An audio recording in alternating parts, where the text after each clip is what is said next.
Well, so my name is Vinny Tavares. I was born and raised in Brazil. I've been here for, it's going to be 20 years. Started with the piano, I play guitar, some other things I sing, but piano is the instrument that I'm most comfortable with. First 20 years later, I know all the things that I could have done differently. The biggest challenge is having the mindset, right? To be like, hey, we're completely new. Nobody knows about us, obviously. I got to start knocking on doors. So you're going to face rejection. And instead of just overthinking, just kind of going out there and doing it, right? So his dogs did not like that we showed up. So I got out of the car and then we have all these dogs come after us.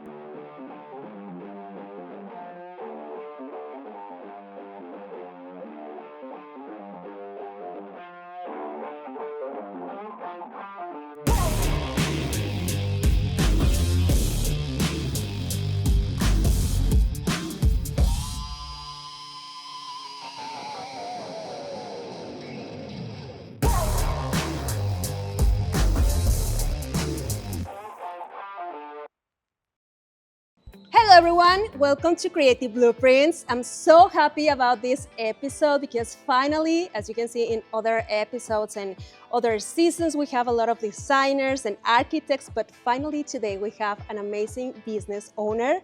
And that is great for us that we are in the construction industry, that we can trust in the partnerships that we are doing and who we want to collaborate with, and also want to know more about their products and their story behind the company.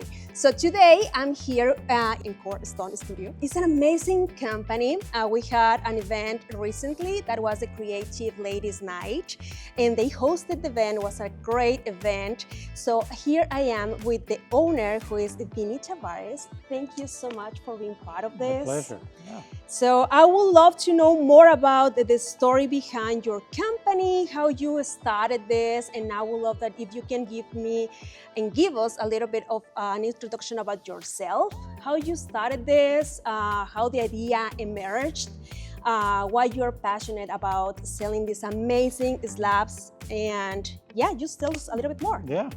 Well, so my name is Vinny Tavares. I was born and raised in Brazil, a city just outside of São Paulo. And the reason why I'm in this business, I think, is because of that. I have no idea until I was invited actually to start this business here. My former business partner, he was born here in the US, his name is Marco, but he knew that I was from Brazil. Okay. And we were friends at that point, and then I knew that he had a company. He was bringing containers from Brazil and granites and stone in general, but I didn't know anything about it. He mentioned that to me, and then back in those days, this was probably 2004, 2005. We both lived in Los Angeles, California. Okay. So he told me he was bringing some containers, a lot of it from Brazil, and he knew I was from Brazil. He spoke the language, so kind of make a long story short, he invited me one time to go to Brazil and see it for ourselves, which I did.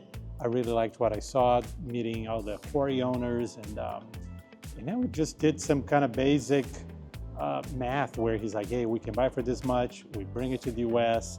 The biggest thing to me was, how do we control the risk, right? And I was pretty sure that worst case scenario, if we were to bring some containers and we couldn't sell for the price that we wanted to sell, that we could at least get rid of it, let's say at cost. Okay. The product doesn't go bad, right? It's non-perishable.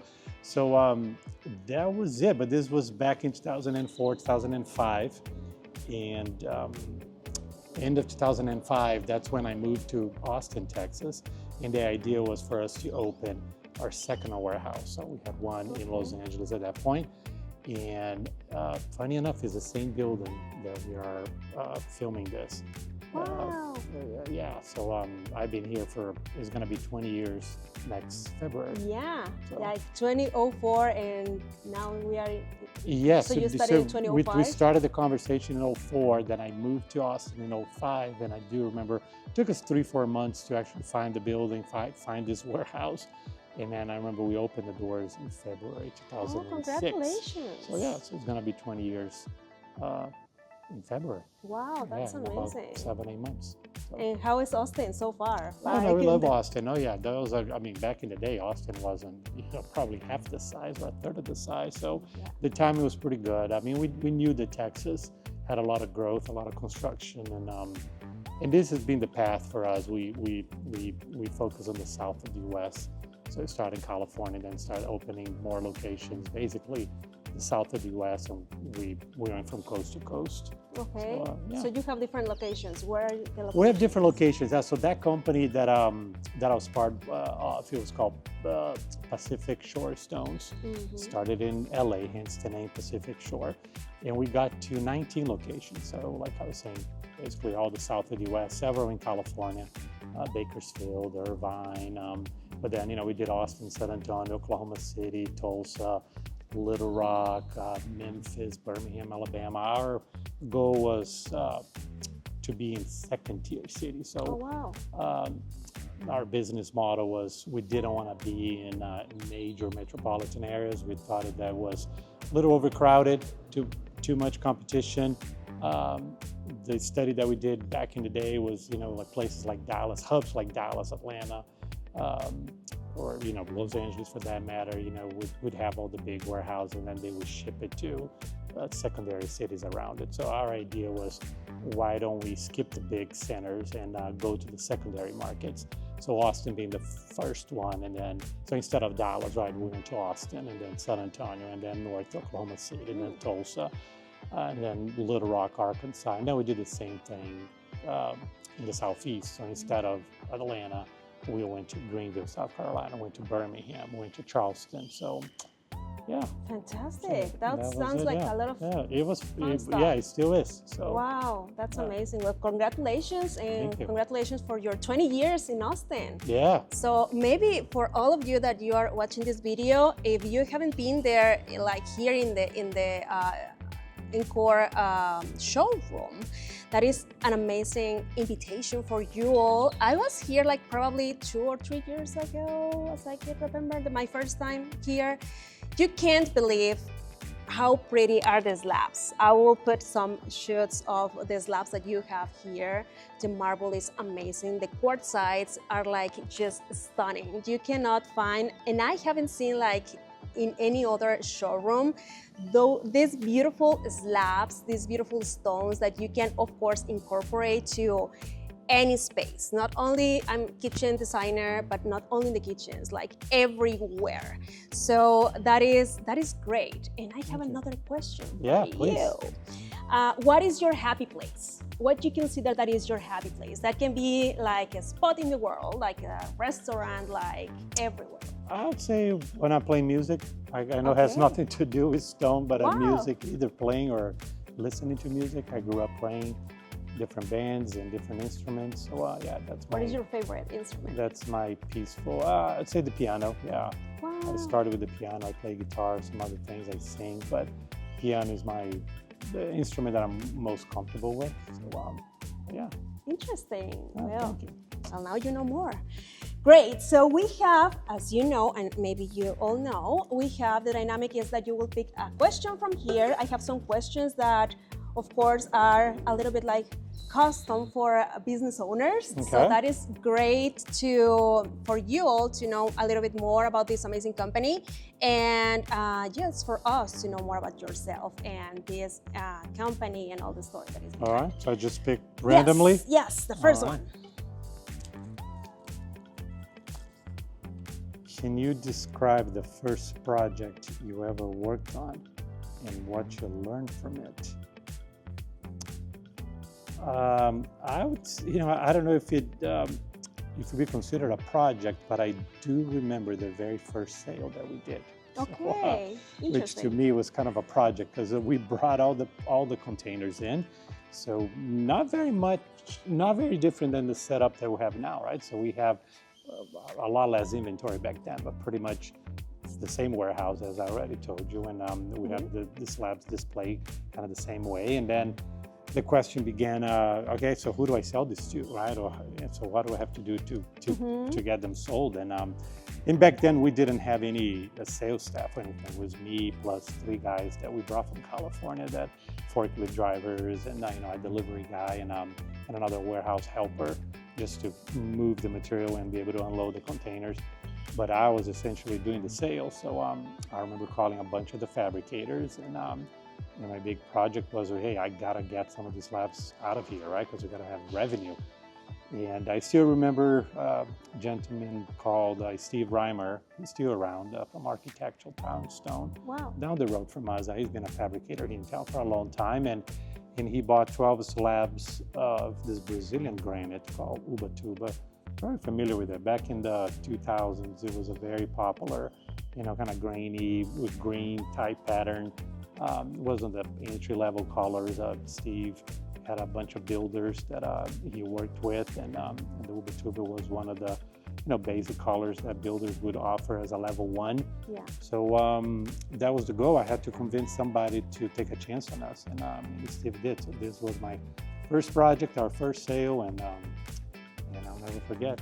And do you remember how he knew about you guys? Well, he knew about us because I knocked on his door like several times, and wow. I told him, hey, we're new, and of course he already has his suppliers, and I think I visited 3-4 times and keep asking what would it take for you to buy from us, and I think I eventually convinced him to come here, which he did, which is not that far, and then he liked the quality, and he basically gave me the price that he was willing to pay. And I wasn't very happy with it, but at the first sale, I'm like, you got to do sometimes, whatever 12 it takes. slabs. 12 slabs, so I accepted his offer, and so that was it. Fantastic. Yeah. That was a good story. Yeah, fantastic. yeah. Okay, the second one. Okay. Let's see. What challenges did you face when starting your company, and how did you overcome them? Yeah, that is I think all the things that you don't know, right? So first 20 years later, I know all the things that I could have done differently. I would say that the biggest challenge is just having the mindset, right? To be like, hey, we're completely new. Nobody knows about us, obviously. I got to start knocking on doors. So you're going to face rejection. And instead of just overthinking, just kind of going out there and doing it, right? So to us was knocking on a lot of doors, explaining that we were new, and basically convince people to give us one shot, like one chance. I think that was the biggest challenge, right? Because we had competitors that were a lot more established than us. They had more resources as far as, the sales staff and maybe better equipment, trucks and forklifts and all those things. And but I knew that I could bring up a quality product. But then was just getting people to take a chance on you. So that was the biggest challenge for sure. That's amazing. Yeah. Do you remember that if you, I don't know, like knocked the door and what was like the worst rejection that you received from someone or a client that you say, no, I don't want to work with you guys for something, or that is in your heart? Nobody. Yeah, no, I can honestly say I do not remember anybody being mean to us. I do remember one time my former business partner, Mark, the same guy that invited me to be in this business, he came to Austin, Texas to be on a sales call with me, basically visiting some fabricators. And some of them were in the outskirts of the city, they still are. But and I remember driving with him and then to visit this fabricator for the first time, and I didn't know. It was more like a ranch. I think the guy lived there, but we also have his shop there. And let's just say that his dogs did not like that we showed up. So I got out of the car, and then we have all these dogs come after us. So that was, but other than that, everybody has been very friendly in the sense that they will listen to you. Obviously, sometimes it takes more than one visit, right? You got to be persistent, and but I didn't have any bad experience as far as people saying no, thank you, get out of here. Well, selling this beautiful stuff is hard to say. I think the product helps, yeah. Yes, fantastic. All right, the next one. Next one.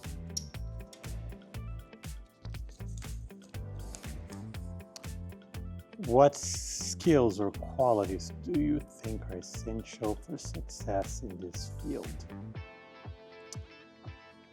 Well, I'm going to speak for myself, right? And I'm going to say, I'm going to consider field just like what we do instead of the greater construction industry. Yeah, because industry. also I know that there is a lot of competition as well, but of course, Encore has their own success. So why do you consider that those are those skills that are different? I think their skills will be to understand people and know how to form relationships with people. You know, in our case, I know it sounds cliche, but in our case, right, we don't produce anything. So it's not that I can say, oh, you know, our craftsmanship or our technology or it's more of a service in the sense that, you know, I do hand select every single slabs that come here. So we have that. And I'm proud of the quality of the materials that we bring in the different types. And but outside of that, once the product's here, we're not creating anything.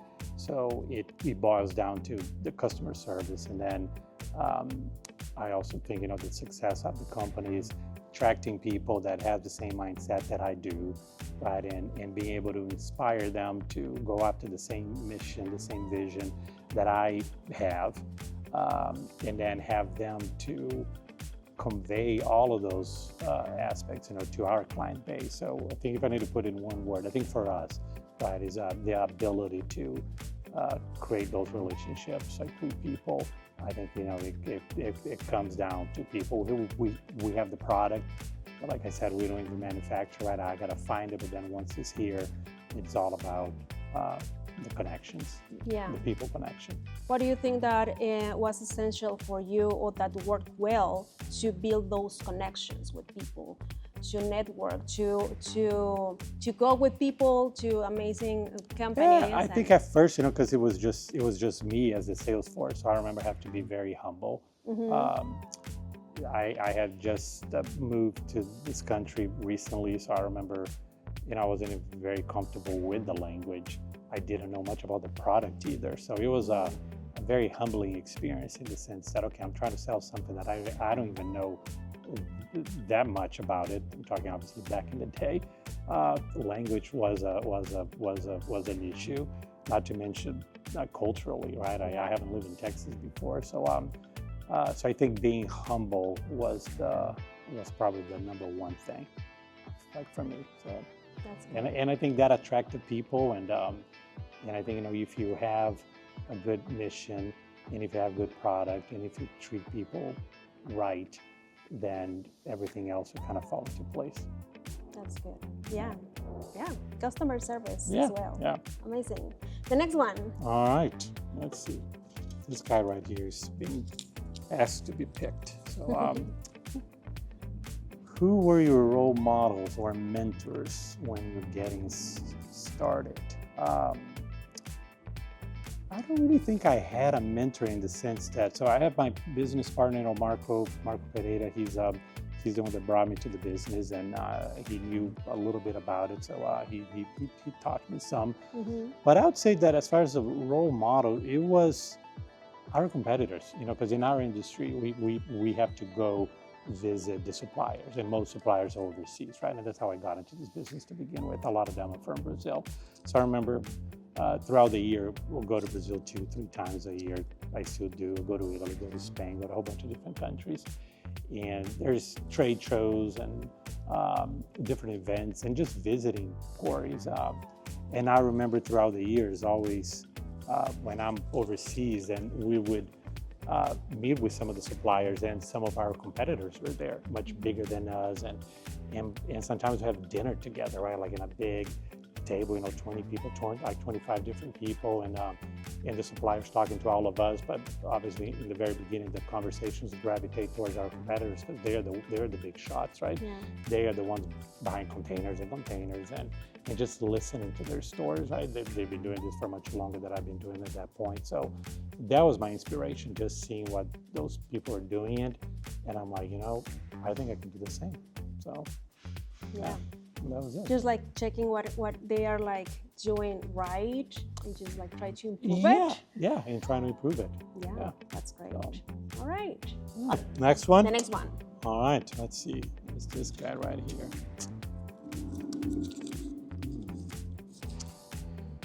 What message would you give to someone who doubts their potential in this industry? So I think there's two things, right? We to talk about one of them, it's just you got to put yourself out there, right? I know again it sounds cliche, and then I think sometimes not knowing what you don't know is even better. I think I was lucky in the sense that I started very early, in life. I think that's one thing that having the low opportunity cost, Gotcha. it really helps because I didn't have much to lose, right? But back to the question here, I would say another thing that I have learned throughout the years that I would tell people is that just remember that there's this old saying, right? That goes, it says that this shall pass, or this too shall pass. So when you are in a tough spot, or you don't know what's going to happen, or you don't have, whatever it is that that you're going to get out of this funk.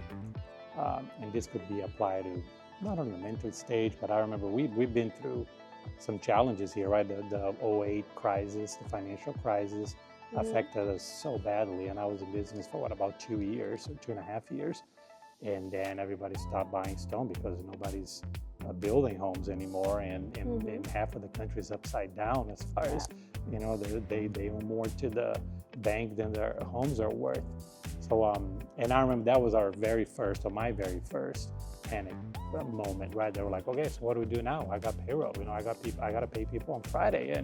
And it was, I remember going weeks with almost nothing happening, right? And obviously COVID was kind of similar scenario where I remember in late March 20th, when the country shut down, and then you go a few weeks like, what's going to happen, right? Yeah. And then one thing that I did learn is that this too shall pass. So that would be my recommendation. Keep that in mind. And also after COVID, was like everybody was moving to Austin. Oh yeah, no. I mean, I don't want to. Obviously, the COVID days were terrible, and I wish we didn't have to go through that. But for our industry, ended up being a great thing, right? After the first moment of panic, right? The first maybe 4, 5, 6 weeks. Then with the government, they injected a lot of money into the economy, right? People getting checks, and business like myself got the PPP money, remember? So providing that they would keep people employed. And then all of a sudden, people are working from home, and they're like, well, they're spending way too much time in their kitchen islands, and they're like, we need to renovate this. And so it was a boom for the construction industry. And I know that not only Encore, but a lot of our competitors, a lot of our clients, all the fabricators, it was a bonanza. Like people were just, and buying second homes. So it was a great thing. Yeah, fantastic.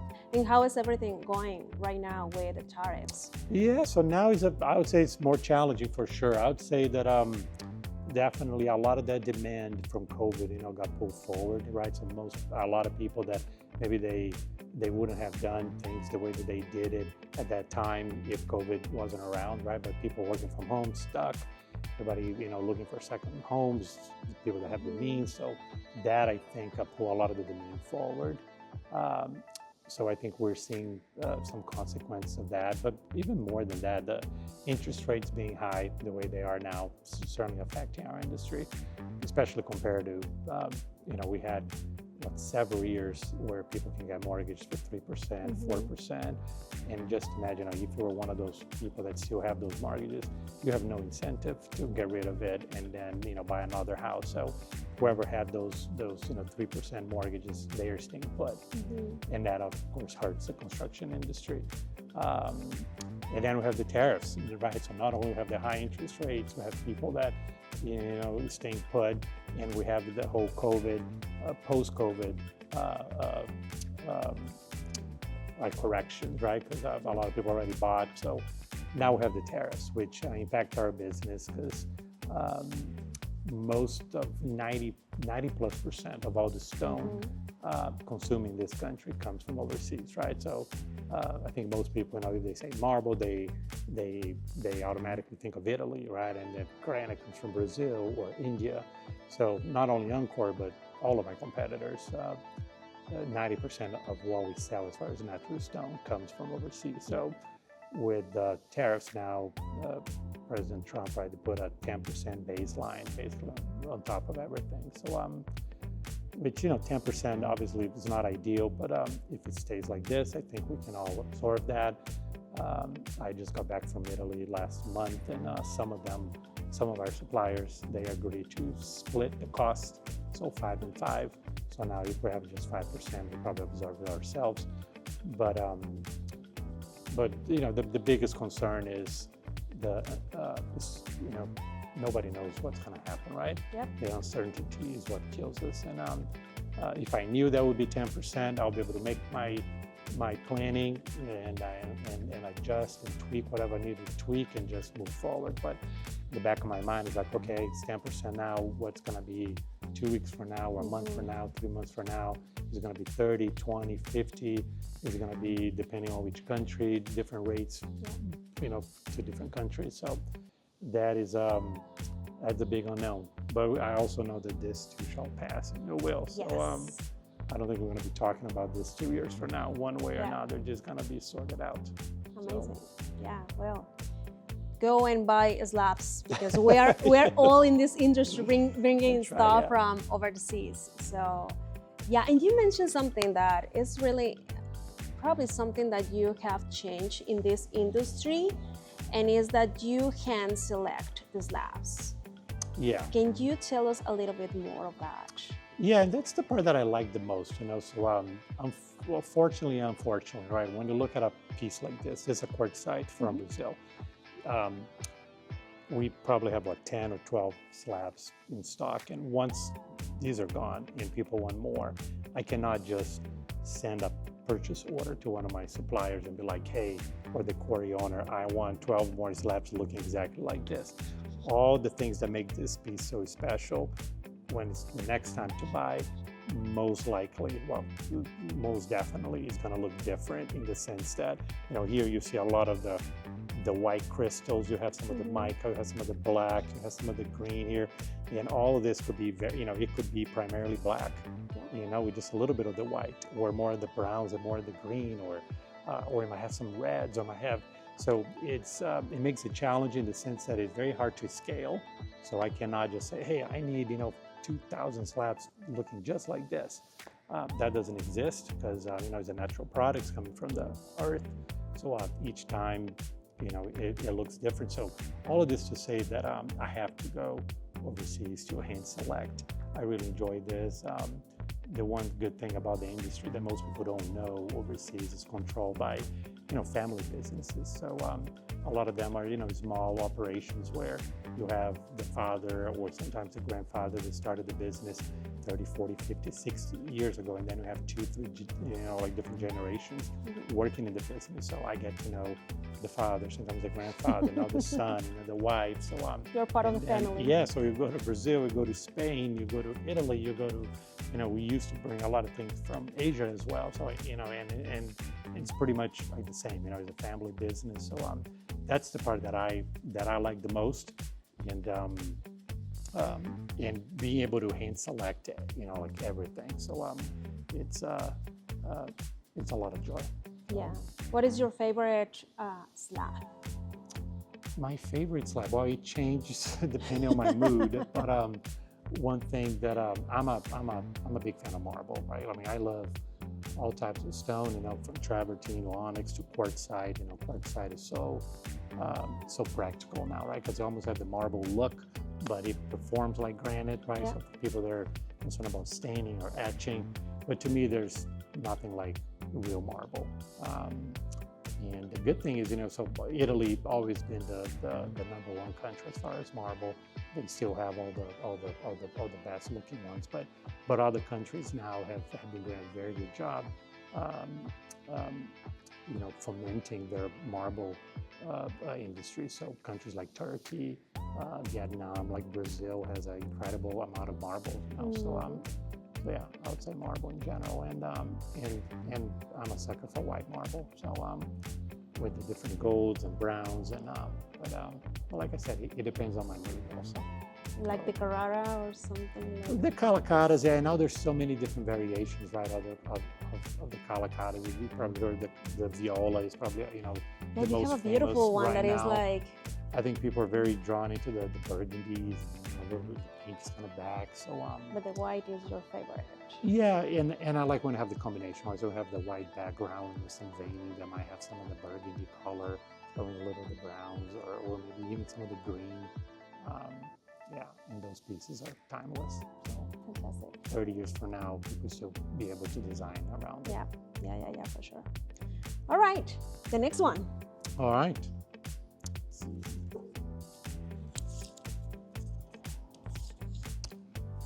What legacy do you hope to leave in your community?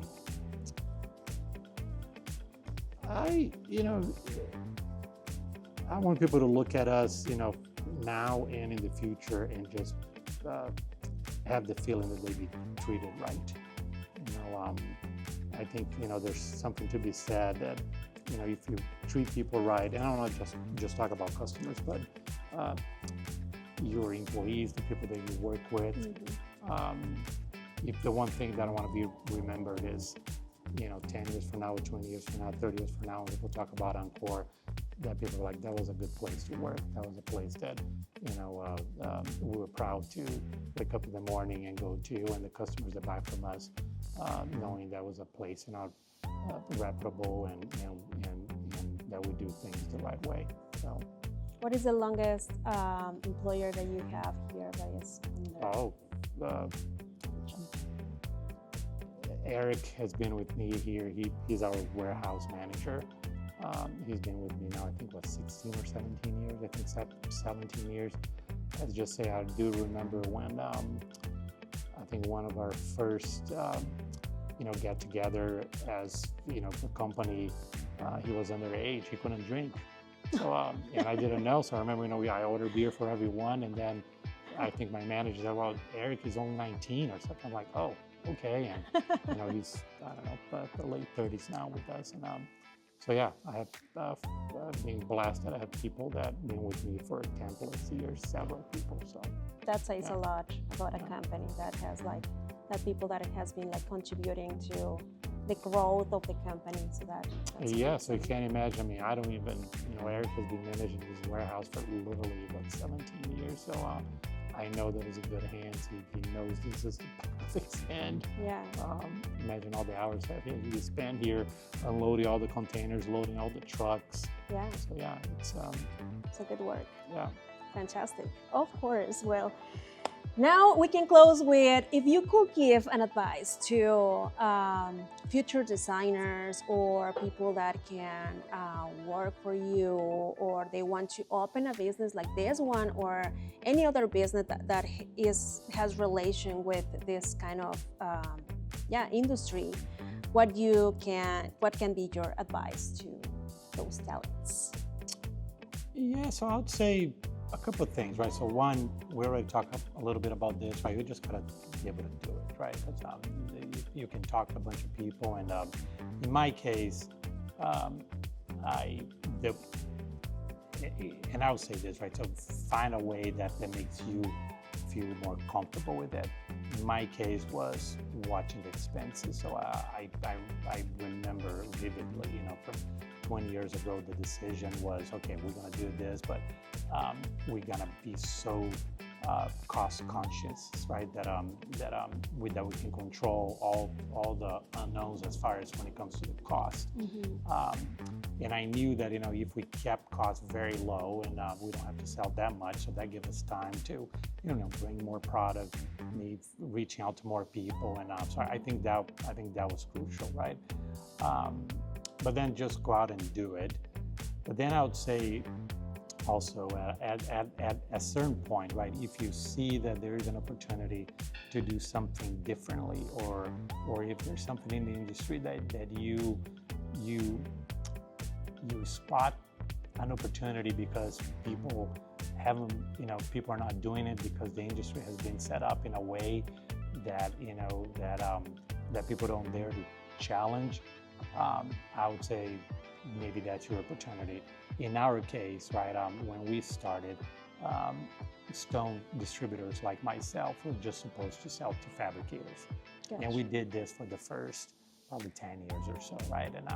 And he always drove me crazy because when designers or homeowners, they would come to a place like this, we literally have hundreds of different colors, thousands of slabs, and people are supposed to make selections without knowing the cost of things. And my office always faced the front door, so I was able to see people coming through the door, and and they would ask, oh, so I'm here, I want to look at some marble, some granite, and then once the conversation comes, okay, so how much it costs, and then our people have to be like, well, we're just a distributor, you need to get the pricing from the fabricator, and then people will come out here in the warehouse and then be overwhelmed, not only by all the different colors, right? We're talking like huge pieces of slabs, right? 10 feet long and like all different colors. And like I said, there's thousands of them.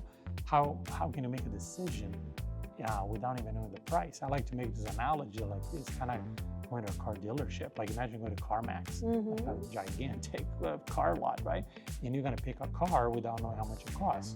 That doesn't make any sense, right? Because most people just gravitate towards a BMW or something cool like that, and then they're like, oh, now once they hear the price, they're like, oh, okay, never mind, and then we're back to square one. So that to me was something that always bothered me, and after talking to my partners and contemplating by myself and then talking to our staff, that was the one opportunity that we saw in the industry that we decided to pursue. And I can honestly say that I should have done this earlier, right? But we were so afraid because the whole industry always been organized in this way, or structured this way, that it's stone distributors like ourselves. We're not supposed to be pricing to anyone other than the fabricator. And I understand all this. The fabricator are the ones that are going to get a piece like this, and then they're going to cut it and install it. There's the liability component. What happens if they break it? But the reality is, that they want to make money on the material as well, and like a markup. I mean, I get it, all this, but what we were trying to accomplish was, I want to make it easier for people the time that they make the decision. So imagine yourself as a designer, you bring your client here, right? And then a lot of times, they are pressed for time. They come here on the lunch break or something, right? We all have busy lives, and so they have maybe 20, 30 minutes to walk with you through those aisles and make those decisions. But if they don't know the pricing, it becomes like such a, right? And then they turn to you and be like, okay, how much is it? Or do you have an idea? And maybe you as a designer, you have an idea, but then you're still like, oh, but slabs can go from literally $500-$600 to $20,000, and I'm not exaggerating. And everything in between. So sometimes you look at a slab, it might be $1,500. The one right next to it that you might like almost the same or just a little bit better, but that one costs $8,000. And if I were to tell you, wow, this one that you like better costs $8,000, but this one that you like almost as much costs $1,500, then it becomes a no-brainer, right? Or maybe you do want to splurge on something that costs $8,000, and you're like, okay, but in the powder room or the kids' bathroom, we're gonna, go with something more affordable.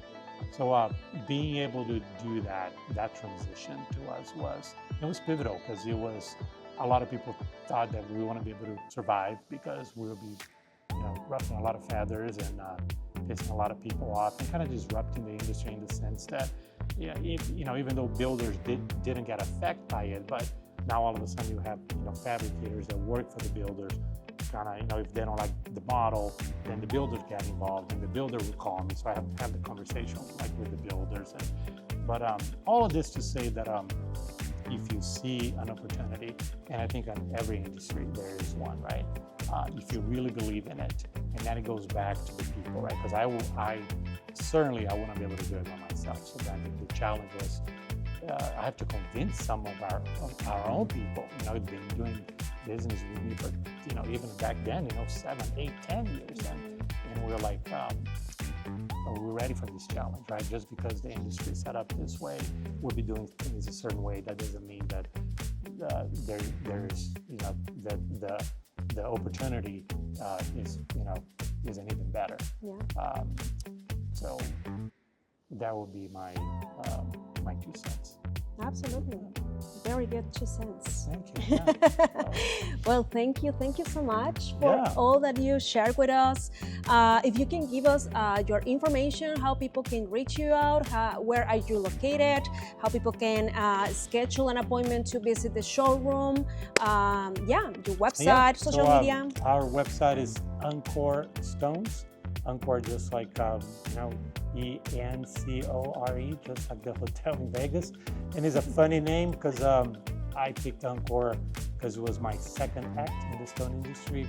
As I was explaining to you, I started with Pacific Short Stones. My former partner Marco, when we were ready to do the transition to this direct to consumer with price transparency, like I like to call it, that's when I rebranded the branches that I kept. I sold my shares to within Pacific Shore, and I kept some of the locations, and now we open up some other branches for Encore. But so we are in Austin, San Antonio, Atlanta, Birmingham, Alabama, and Greenville, South Carolina. Fantastic. So and no appointments necessary. We're open to the public, and we would love to give you a tour and show you all the different types of stones.